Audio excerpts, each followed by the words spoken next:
வணக்கம் அக்கா. எல்லாரும் எப்பவும் நல்லா இருக்கணும். அதாவது அம்மா, எங்கள் குடும்பத்துக்கு சாபம் இருக்குன்னு ஜாதகத்தில் சொல்கிறாங்க.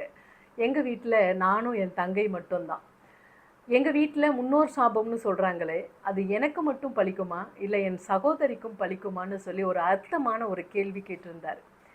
முன்னோர்களுடைய சாபமாக இருந்தாலும் சரி, தாய் தகப்பனுக்குரிய ஒரு கர்ம பலன்களாக இருந்தாலும் சரி, பெண் பிள்ளைக்கு பாதிக்குமா, ஆண் பிள்ளைக்கு பாதிக்குமா? வீட்டில் ஒருத்தருக்கு தான் பாதிக்கும்னு சொல்கிறாங்களே, அது எப்படி? அப்படி கிடையாது. செய்த பாவங்களினுடைய தன்மையை பொறுத்தது. ஒரு பெண்ணினுடைய கண்ணீர், அதாவது வீட்டில் ஒரு ஒரு அப்பா அம்மா எடுத்துக்குவோமே, அந்த அம்மாவினுடைய கண்ணீருக்கு பாத்திரமாக ஒரு கெட்ட விஷயங்கள் பண்ணியிருந்தால் கண்டிப்பாக அவங்க வம்சாவளியான அந்த பெண்ணுக்கு போய் சேரும். இதில் எந்த மாற்றமுமே கிடையாது. எப்பவுமே நாம் செய்யக்கூடிய நன்மை தீமைகளுக்கான பலன்கள் நாம் அனுபவிக்கிறதுக்கும் இருக்கும், நம்மளுடைய குழந்தைகள் அனுபவிக்கிறதுக்கும் இருக்கும். அதில் எந்த மாற்றமுமே கிடையாது. உலகத்தில் எது வேணாலும் மாறலாம், ஆனால் செய்த பாவ புண்ணியத்தினுடைய கணக்கு ஒரு துளி கூட மாறவே மாறாது.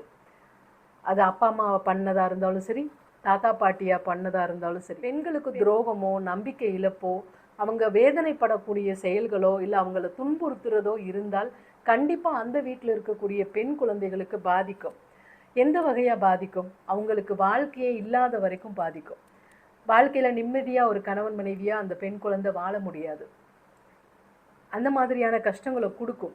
அதே போல் ஆண் குழந்தைகள் மற்றவர்களை ஏமாத்துறது, துன்புறுத்துறது, சொத்துக்கள் பறிமுதல் பண்ணுறது, கெட்ட எண்ணங்களோட நம்ம நடந்துக்கிறது, ஏமாற்றி சொத்துக்கள் சேர்க்கிறது, மற்றவர்களினுடைய கஷ்டத்திற்கு ஆளாகிறது, கண்ணீருக்கு ஆளாகிறது, இந்த மாதிரியான திட்டுமுறைப்பாடுகள் எல்லாமே கண்டிப்பாக நமக்கும் பாதிக்கும், நம்மளுடைய குழந்தைகளுக்கும் பாதிக்கும். இதில் எந்த மாற்றமும் கிடையாது. இப்போ நம்ம ஒரு நல்லது கெட்டதுன்னு நம்ம செயலில் நம்ம வாழ்க்கையில் இருக்குது அப்படின்னா அது ஆன்ம பலத்தை பொறுத்தது. நம்மளுடைய ஆன்மாவினுடைய பலம்னு ஒன்று இருக்கும். அந்த பலம் எவ்வளவு தாங்குமோ அவ்வளவுதான்.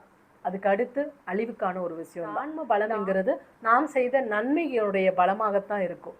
அந்த நன்மைக்கான பலனை அனுபவித்து முடிக்கும்போது கண்டிப்பாக நம் தாய் தகப்பனோ நம் முன்னோர்களோ அல்லது நாமே முன்னாடி செய்த கெட்ட ஒரு மோசமான செயல்களுக்கான பலனோ அடுத்து நமக்கு கிடைக்கும். அந்த ஆன்ம பலம் நன்மைக்கான பலம். ஆன்மாவுடைய பலம் குறையுது அப்படின்னா தீமைக்கான ஒரு கர்ம பலன்கள் அது கண்டிப்பாக நமக்கு கிடைக்கும். அதனால் ஆண்களுக்கா பெண்களுக்கா அப்படின்னா கண்டிப்பாக அந்த வீட்டில் இருக்கக்கூடிய எல்லோருக்குமே அந்த பாதிப்பு கிடைக்கும். சரிபங்கு சமமாகத்தான் அந்த பாதிப்புகள் கிடைக்கும். என்ன ஒன்று, அந்த ஒரு வீட்டில் ஒரு 3 குழந்தை பிறந்திருக்கு அப்படின்னா அந்த 3 குழந்தைகளும் பூர்வ ஜென்ம கர்மாவோட தான் படைக்கப்படுது. அந்த பூர்வ ஜென்மத்தில் எவ்வளவு நன்மைகள் அதை செஞ்சுருக்கோ அதற்குரிய பலன்களை, நல்ல விஷயங்களை அதை அனுபவித்து முடித்த பிறகு தீமைக்கான விஷயங்கள் அது உங்களுக்கு வரும். ஏற்கனவே அந்த ஒரு முன்ஜென்மத்தில் அந்த ஆத்மா ரொம்ப மோசமான செயல், கெட்ட விஷயங்கள் செஞ்சு நிறைய பாவ கர்மாக்கள் வச்சதோடு வருது அப்படின்னா அது பிறப்பிலிருந்தே கஷ்டம்.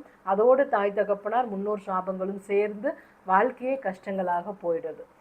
அதனால் இங்கே கர்ம பலன்கள்ங்கிறது உண்மை. அந்த கர்ம பலன்கள் அந்த வீட்டில் இருக்கக்கூடிய அத்தனை பேருக்குமே கிடைக்கத்தான் செய்யும்.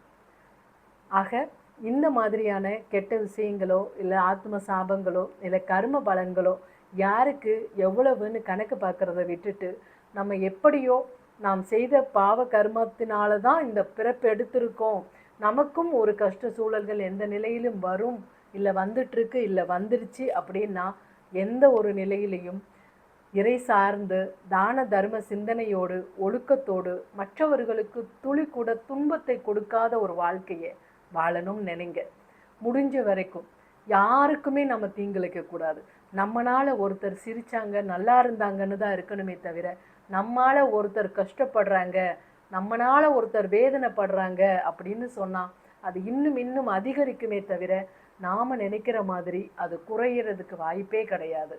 ஆக கர்மா அப்படிங்கிறது வலியது. அந்த வலிமை எல்லோருக்குமே நன்மைக்கானதும் துளி கூட மிஸ் ஆகாமல் நன்மைக்கான கர்மாவும் கிடைக்கும். ஆனந்தம், சந்தோஷம், மகிழ்ச்சி, இன்பம் அப்படியே கிடைக்கும். துன்பத்திற்கானதும் ஒரு துளி கூட மிஸ் ஆகாமல் துன்பத்திற்கான பலனும் கிடைக்கும். ஆக நாம் சேர்க்கக்கூடியது நம்ம குழந்தைகளுக்கு பணத்தோடு நல்ல கர்மாக்களை விட்டு செல்லணும், நல்ல விஷயங்களை விட்டு செல்லணும். நாம் சேர்க்கக்கூடிய சொத்து பணத்தோடு புண்ணியமும் இருக்கணும்.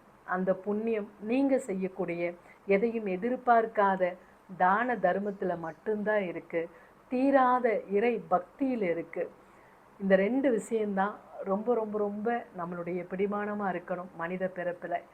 ஆக முடிந்த வரைக்கும் நன்மைகள் செய்து தீமைகளை அகற்றி இன்பமாக மகிழ்ச்சியாக ஆனந்தமாக சந்தோஷமாக வாழணும் என்ற அருளாசியோடு விடைபெற்றுக்கிறேன். நன்றி, வணக்கம்.